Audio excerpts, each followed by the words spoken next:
Nagkwento si Navotas City Representative Toby Tiangco sa kanyang nasaksihan na magkaharap-harap sila ni na Pangulong Bongbong Marcos at dating House Speaker Martin Romualdez. Pag-upo, ang bungad talaga kaagad ng presidente kay Martin is, Martin, kayo ni Saldi, ilan bang bahay sa Forbes ang gusto nyong bilhin? Ilan bang eroplano ang kailangan ninyo?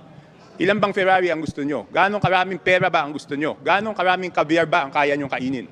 Nangyari raw ito noong November 24 ng nakaraang taon pagkatapos ng regular na tanghalian ng kanilang pamilya sa Malacanang. Magpipinsa ng Pangulo, si Romualdez at asawa ni Tiangco. Doon niya pinagalitan si former Speaker Martin Romualdez. At sinabi na kayo ni Saldi ko, sobra na kayo, kinukuha nyo lahat ng pondo at wala akong nagagawang flagship projects.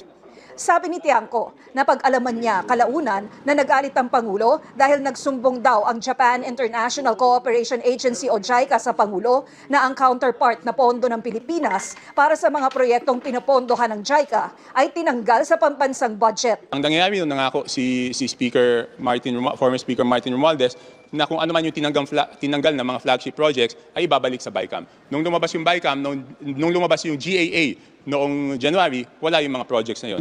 Naniniwala raw si Tiangco na walang kinalaman ng Pangulo sa anomalya sa budget. Dahil pinsan niya si former Speaker Martin Romualdez ang